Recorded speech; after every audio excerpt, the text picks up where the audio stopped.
Good morning and welcome back to Red Hawk Media. Today we're going to be taking a look at a tutorial at how to design a website from start to finish, from the very beginning levels of laying it out to coding it and then getting it up and running on the server. That's going to be our main goal here, is to have an end product that's going to end up on the server with Red Hawk Media, and that's what we'll be taking a look at today. To begin with, probably a great place to start is to figure out what website you really like you like the look of, the appearance of. So, for instance, I want to update the Red Hawk Media site.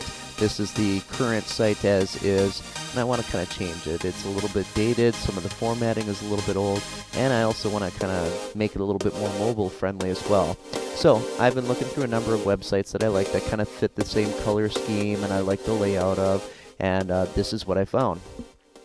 So far, I've been able to find cardinalstritch.edu, and this site works really well with some ideas that I've got for Red Hawk Media. Now, I'm using this as kind of a starter template to get going here. So what I'm going to do to begin with, to make this all happen, is I'm going to actually take a screenshot of this. So what I'm going to do is blow this up to as big a screen as I can possibly get here.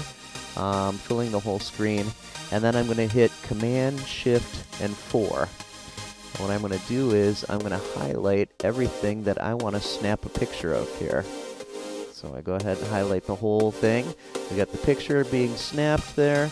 Now it's on my desktop, and I'm ready for the next step here. What I want to do at this point is I want to head into Photoshop.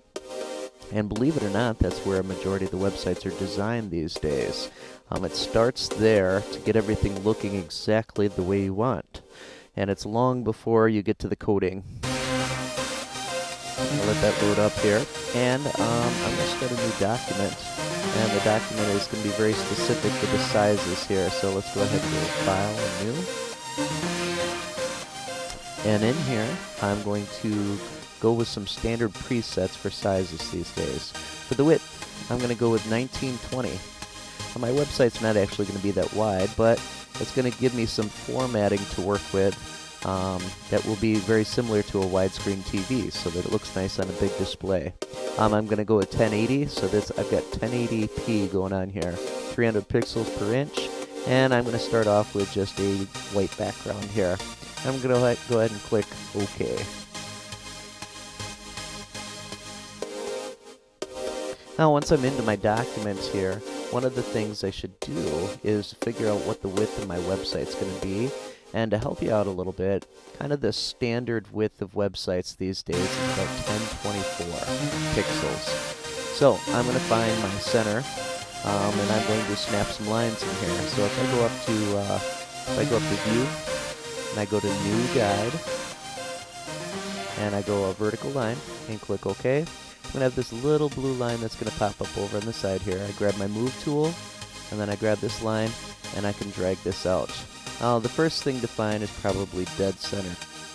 Okay, so now at this point, I've got my guides all laid out. I've got my center guide, and then I've got my two margin guides here. This is guaranteed for my website to show up on pretty much any format that's available now. Even going back to old CRT monitors, before the flat screen monitors, this will show up really well as a website. And it'll show up well on mobile devices too. So, next step. I want to bring in my snapshot that I took, my screenshot, and I want to get that centered in here and formatted to what we've got here. So I go ahead and drag that in. I'm going to go ahead and hit enter to place that.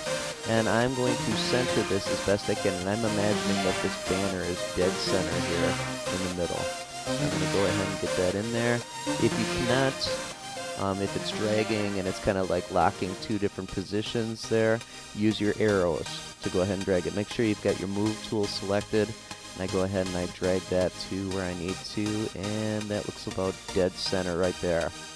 So, now at this point, this is going to become my base layer. So if I bring up my layers over here, I've got my screenshot. This is always going to be at the top, so I can bring it up to see what's going on there. And I could always remove it when I don't want to see it, so I can do my stuff as well. So I want to start building this piece by piece here. And the best place to start is probably with the background. So I've got a background with two different elements that are going on in here. And I've got the gray, I've got the white, I've got this as a banner that's over the top of that. And one by one, I'm going to start creating the layers for this in my document.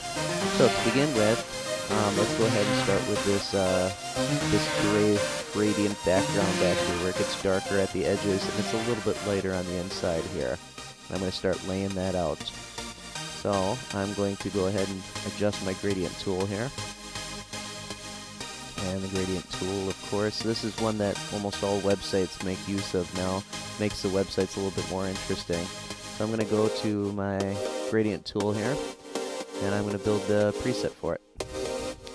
And I'm going to first pick the start color, or the stop color, and that's going to be kind of a darker gray here, so I'm going to double click on this. And once I've got that up, I'm going to go ahead and pick my gradient here. Pick that. Okay. And now for the middle color that it fades to, I'm going to go ahead and pick that. And we've got this going on right here. And okay. And now I'm going to pick up the last color here. And using the eyedropper here, I just go over and grab that color. There's my gradient. Now I've got some extra stops that are in here, so I'm going to go ahead and click OK here. I click on this stop, and I'm going to delete that stop out of there because there's really only two things going on in my gradient here.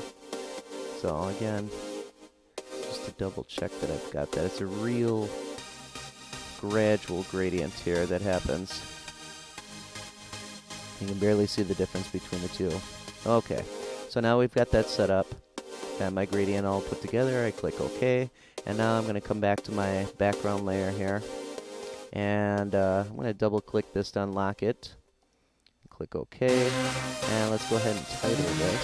So I'm going to click into the layer itself, and I'm going to go background. Okay. Alright, now I am ready to create this gradient. So I go ahead and hide everything that I've got going on here so far. And the gradient goes in the direction that you want it to, so I start at the very edge here. And I drag it across. You can see that you can move the line all over. If I drag it up diagonally, that's the way that the gradient will go. I want it to go straight across, so to ensure that that happens, I'm going to hold Shift. So hold Shift, I've got a nice straight line, and I drag it all the way to the other side of the document, and I let go of that. There's my gradient. Pretty close to my background on my website if I take a look at that. Yep, that matches up pretty good here. Now, I'm going to create the other part of the background here, which is going to be this white box that sits over the top here. And so bit by bit, I'm going to create these layers. Everything that I create in Photoshop is going to be its own layer. So if next I wanted to create this banner that goes across, that's going to be its own layer. So I would go ahead and create a new layer. I've got my new layer, and I'm going to build this from the bottom up, pretty much. That's where our starting point for the web design today is start laying out all of your individual layers, your banner, your navigation bar, your background, any text boxes that are on there, any text fields, any of that stuff, you're going to go ahead and lay out here. Alright, well, good luck with that. That's the first step to our web design. Thank you for joining us with Red Hawk Media. Today we're going to be looking at GarageBand to create a ringtone. Up first, GarageBand makes it very easy to create a ringtone. It's a new feature that's on there. So over on the side here, these are all my recent projects.